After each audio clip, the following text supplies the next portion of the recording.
Hello, welcome to CLEA'S World. I am Clea, and today I would like to do a video about source. If you recall, and if you haven't watched this yet, please do take a look. I put out a video a few weeks ago, just recently, about message from God and my mystical experience. And in that video, I connected to source and I received a lot of information, but I also, at the end of the video, asked a question that I did not answer in the video, which was, are you made of love? Because we do have certain expectations of source. We think that source is a certain way on this planet. And so I wanted to have the answer to that question. So what I did, even though source actually told me that very same day, what I did is I then went in with the help of my hypnotist, Lorraine. I went in and connected to the 25th dimension and got additional information about source, because there was so much more that I wanted to know. So I hope you enjoyed this video. And if you do, please do give it a thumbs up and also subscribe to my channel if you haven't already done so. And do leave me a comment below to let me know if this resonates. I'm really curious to hear. All right, so let's get started. So Lorraine, Clea sees source, and it is music that continuously creates, because that is what it does. Clea would like to know its history, how it came about. Can you tell us? Me. Yes, we know that source has always been and will always be.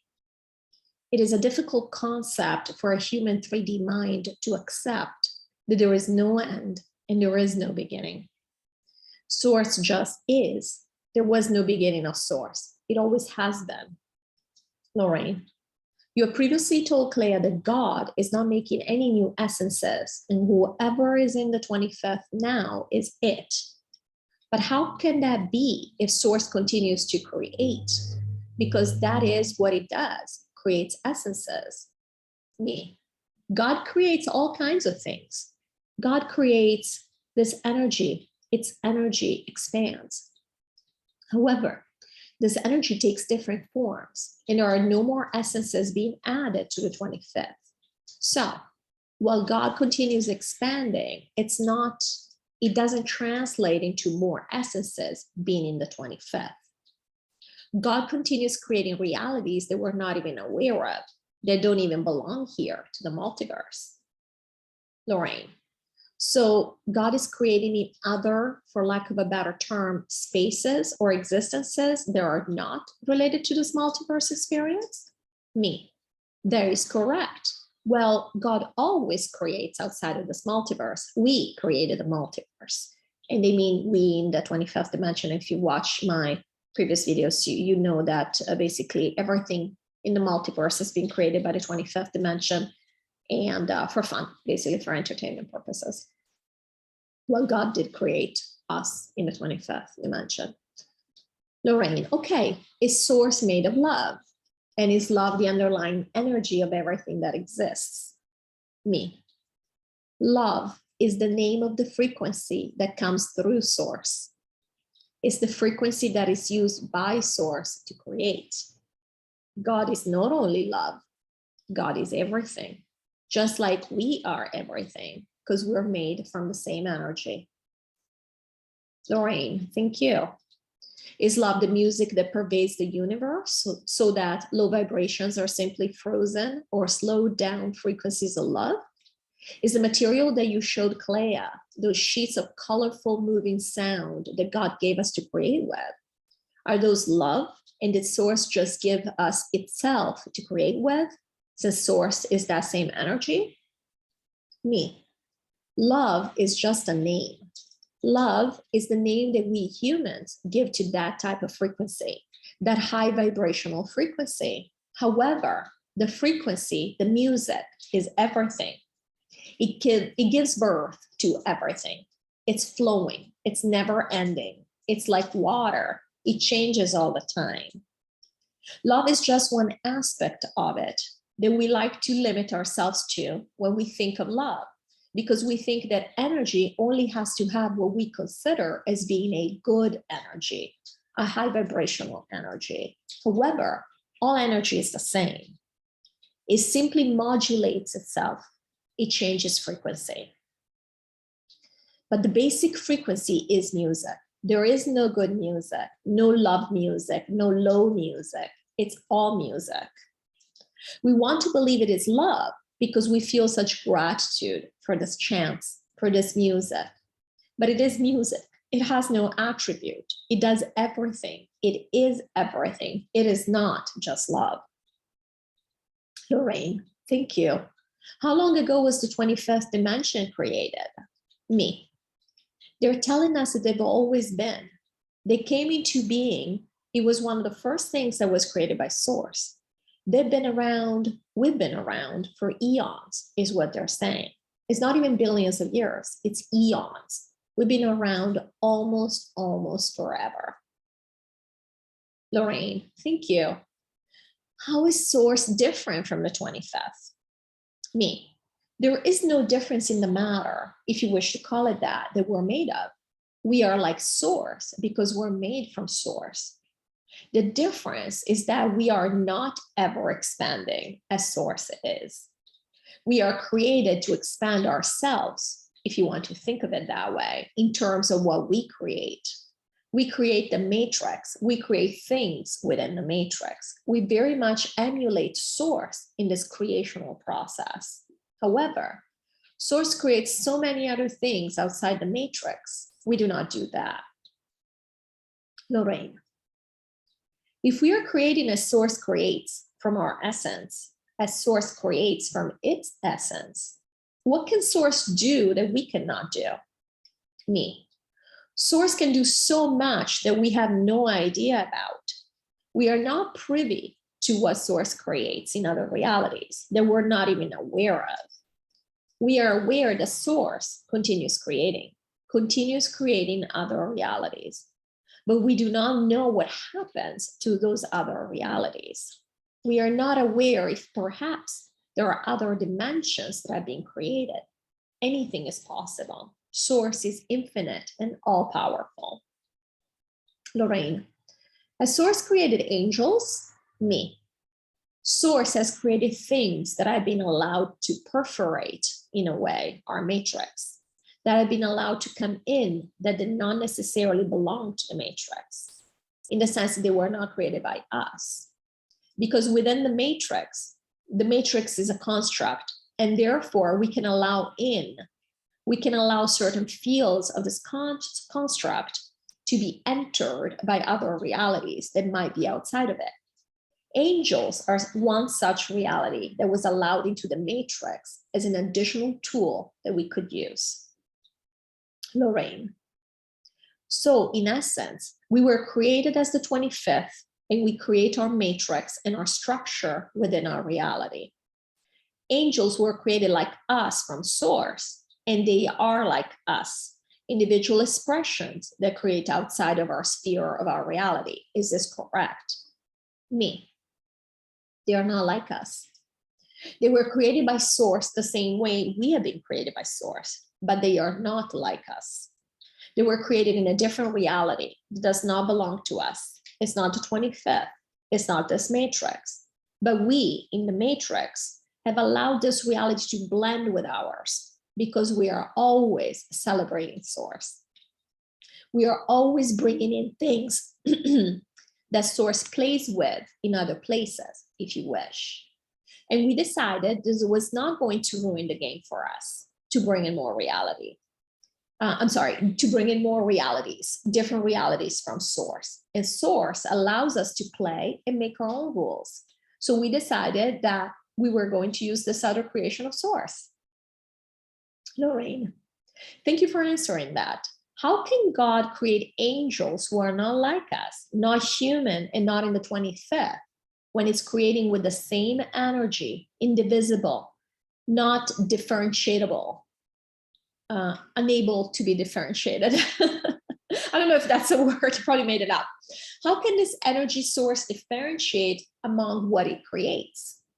Me, it actually does differentiate. Lorraine, how can Source make things different from each other when they're made with the same energy? Basically, how can angels be different from us if we were both created by the same energy, the same source? Me, it does. This is the beauty of source, that while it is one energy, this energy is ever changing, and therefore it is ever regenerating, is ever changing, it's forever, and therefore it does create different things. So it creates different things all the time. This is the beauty of it, and this is what keeps it fun for source to create.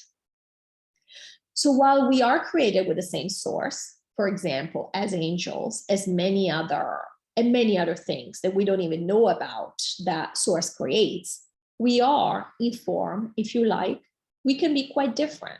In intention, if you like, we can be quite different, even though we don't want a misunderstanding to happen here. Intention does not mean that source has an intention to create things that look a certain way. Intention is part of the nature. It's already built in. It's part of the intelligent design. It's part of the nature of God, that its energy is ever changing. And by default, ever new designs are created. Lorraine, thank you. How many angels has God created? Is there an infinite number, and will he be making more? Me. So God has created many, many angels. We don't know all of them here because we only use the ones that we wish to use. We wish to allow into our reality, and not just the reality of this planet or the consciousness of the people on this planet, in our multiverse. However, God has created infinite numbers of angels, almost as many as we have essences in the 25th, although it makes no sense to talk about numbers as in they're all one. They're all one consciousness, just like we are in the 25th. They're indivisible. We're indivisible. But these angels, we only allow a certain number into this multiverse. Lorraine, thank you. Claire would like to know if angels can switch back and forth between the teams of the light and the dark, according to who wants to use them or receive help from them. Or receive help from them. Or are they pretty much assigned to one side or the other? Me. They're not assigned per se. However, just like we have teams and people that prefer, once they've started working on one side, prefer to stick to that side, the same thing happens with angels. They normally get called in. It's a team that starts working with a certain set of angels. And because of that, they continue working with them. So it's not that the angels are assigned, but the team keeps referring to these angels. So these angels keep helping that particular team while the other team might not call on them. And this is what ends up happening. Lorraine, Claire wants to know how angels help in 3D. Me. They can do anything you wish them to do. They can even change time for you if you ask them to do that. They can help you. They can help you manage and manipulate the matrix. This is allowed. We have agreed that this would be allowed because so few people will take advantage of this. The angels can help you expand your energy. So if you wish to do something, they're like, for example, for the 12,000, we embody different bodies so as to achieve our purpose. However, we can also leverage angels to do odd jobs or to bring a purpose to an end, to its completion. So angels can be used for anything. They're quite powerful because they can quickly amplify our own energy and intention. Angels have no intention of their own. They're quite neutral in that sense. However, when they start working with a certain team, they will help us carry out that team's purpose. Like, for example, a famous one is Archangel Michael. Archangel Michael has always been helping the light, but it's not because he has decided or has carried out God's purpose, as we like to believe here. It's because the light has always referred to Archangel Michael, and he's taken on a lot of jobs for us, but he's helped us amplify what we wanted to experience. He does not control or tell us what to do. Lorraine, wonderful.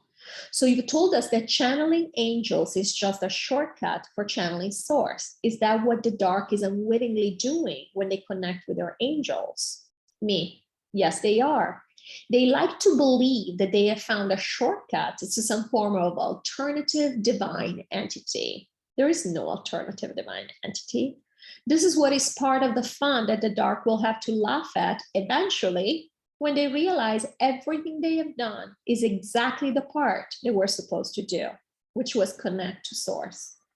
However, because they've been so dark and they've done this in such a dense way, they will have a lot of guilt that they will have to integrate and understand.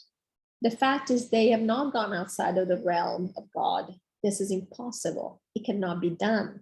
We are all source. We are all made from source. Lorraine, yes, thank you. Is it true that there is a hierarchy of angels? And how does it work? And what will be the purpose? Me, that is not true. That is something that we have created, that we pretend that there is a hierarchy just because it allows us, it allows people to know who to go to if they need a certain kind of help. The light team actually has done this, and the dark team has done the same thing. But we have done this, for example, on our side, because this way we're basically pointing people in the direction of the tool that would best be suited for them to use to achieve a certain purpose. I mean, this is brilliant. When I started thinking about it, I'm like, that's brilliant. Lorraine, thank you. Is it true that we were able to see angels in the third dimension at some point on this planet? Me, yes, we were. There were no rules in the beginning on this planet when we first came here, and therefore everybody could show themselves however they wanted to. So we have seen it all, and they were laughing when they said this. Lorraine, so what has happened that has caused us to no longer be able to see angels embodied? Me. We have chosen to change the rules. We were too close to the truth, too close to source, too close to knowledge of source, too close to everything. We removed everything that smacked of magic or spiritual because we didn't want to know that. Nothing but human bodies have been allowed to be seen on this planet in a long time because of this reason. We did not want to know that there were others, like fairies, like mermaids. We're not wanting. Most of us do not want to know this. Lorraine, interesting. I want to. Me, and you are welcome to. You can see whatever you want.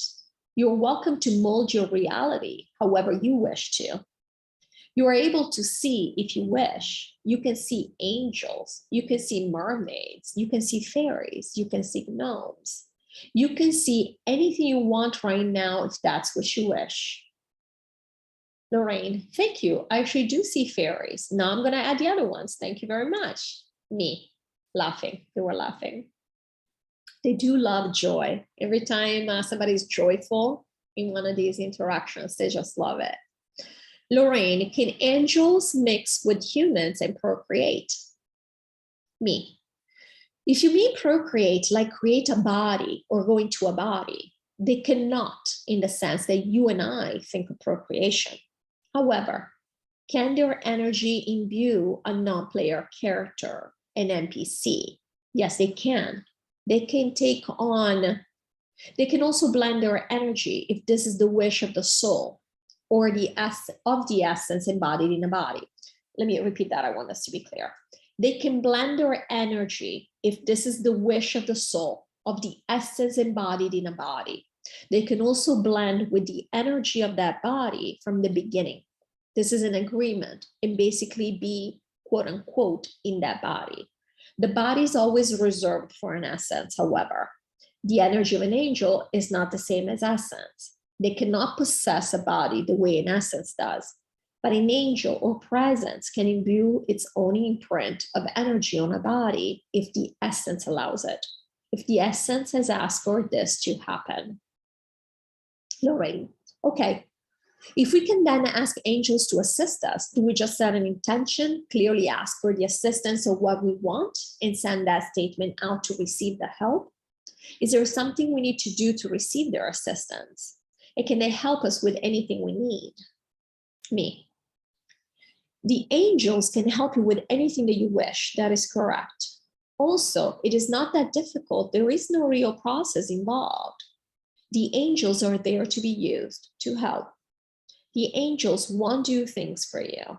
What they do is they help you. the essence, amplify your intention for certain things to be manifested. And therefore, yes, absolutely, you can state your intention and expect that it be amplified. You can call on angels if you like, but this will happen automatically. If your intention is to amplify and to let, you could call it entities, you can call it anything, to let this energy be spread in a certain way so that it creates a certain reality, you absolutely can. This is exactly what angels are there for. Lorraine, awesome, thank you. Does God benefit from our experience in the matrix beyond rejoicing from the fact that we're having fun? Basically, does God have any skin in the game? Me. If you want to think of it from a game perspective, God has already won. The moment that we are created, we can't screw up. We have already achieved the purpose, which was to be created. And therefore, in terms of the matrix, God does not really care what we do here, because there is nothing that we can do to ruin the game. There is nothing that we could do to ruin the creation or the purpose of the creation. We are creation, no matter what we do. We are created already. And therefore, God doesn't really care what we do. Sure, he's happy that we're happy if we're happy, but it doesn't change anything what we do here. He has no skin in the game, if that's what you're wanting to know, because we cannot ruin, we cannot do anything that is displeasing to him. And this very much resonates with what we were told directly by Source in that video I referred to initially, called A Message from God, the Mystical Experience. We were basically told that we cannot do any wrong. Whatever we do, it's all good. So I do hope, if you haven't watched that video, that you go and check it out, because it was a very, very powerful experience. And it was, for me specifically, it was very touching to have this this direct connection to Source, and to find out how approachable he is, and just how kind, how everything really he is. I don't mean to limit him in any way. So I hope you enjoyed this, and I look forward to seeing you in the next video. Thank you so much for watching, and take care. Bye-bye.